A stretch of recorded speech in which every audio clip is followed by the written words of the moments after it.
শুভ সন্ধ্যা। আজকে আমি একটু বলবো সঞ্চয়ের উপরে। মানব জীবনে সঞ্চয়ের গুরুত্বটা কিন্তু অনেক বেশি। কারণ কি, এটি মানুষের জরুরি অবস্থার সুরক্ষা দেয়, মানসিক শান্তি প্রদান করে এবং ভবিষ্যতের লক্ষ্য পূরণ করতে সাহায্য করে। তো আমাদের আয় যতই যা হোক, যেটা বেশি হোক কম হোক, তার থেকে একটু সঞ্চয় করে রাখাটা কিন্তু খুব দরকার আমাদের। যেমন আমাদের কোনো জরুরি সংকটের মোকাবেলা করতে গেলে আমাদের তো পয়সার দরকার হবেই। যেরকম হঠাৎ মানুষ অসুস্থ হয়ে গেল বা কিছু বিপদে পড়লো, তখন আপনি কার কাছ থেকে হাত পাতবেন? সবাই তো সবসময় আপনাকে সেই পার্টিকুলার সময়টাতে আপনাকে পয়সা দিবে, হেল্প করবে, সেটা ভরসা থাকলে তো হবে না।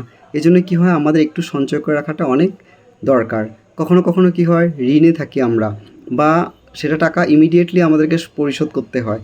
তখনও কি করব আমরা? উপায় না হলে তো মানুষের উপায় নেই, মানুষের ঋণ দিতেই হবে। তো আমরা যদি একটু একটু করে সঞ্চয় করে রাখি, সেখান থেকে আমরা দিয়ে দিতে পারি, দিয়েও আমরা ঋণ মুক্ত হতে পারি।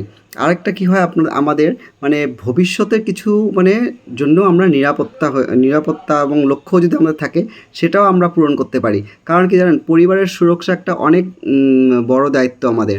নিজের ও পরিবারের সুরক্ষা আপনারা যদি উন্নত করে রাখতে চাই বা ভালো করে রাখতে চাই, তবে তো আমাদের সঞ্চয় করতেই হবে।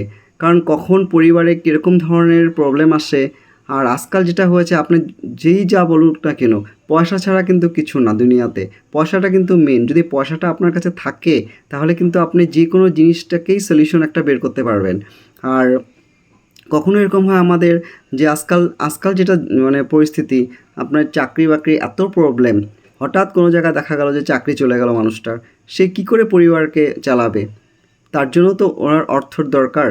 তো সুতরাং আমরা যদি সেই সঞ্চয়টাকে একটু একটু করে যেটা জমা করে রেখেছি, সেটা দিয়েও আমাদের বিপদের সময়, অ্যাটলিস্ট যখন আমাদের চাকরি থাকবে না বা একটা কোম্পানি থেকে আরেকটা কোম্পানিতে শিফট করতে হবে, সেই পিরিয়ডটাকে তো অ্যাটলিস্ট আমাদের সেই টাকাটা সঞ্চয় করে টাকাটা দিয়ে আমরা অ্যাটলিস্ট মেকআপ করতে পারবো, চলতে পারবো।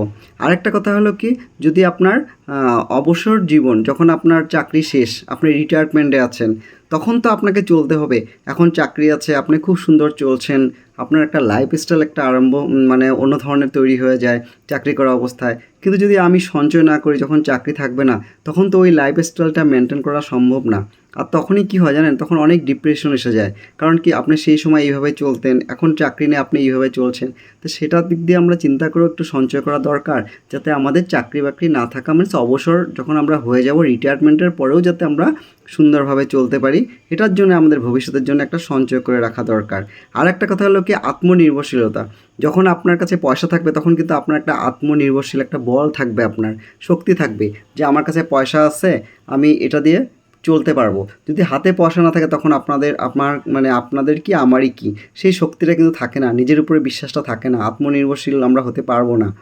তাই এই জন্যই আমি বলবো, আমরা যতই যা ইনকাম করি না কেন, সাপোজ আমরা যদি এরকম হয় 10 টাকা একটাও ইনকাম করি ডেইলি, তার থেকেও বলবো আমি 1 টাকা একটা হলেও আমরা সঞ্চয় করে রাখা উচিত।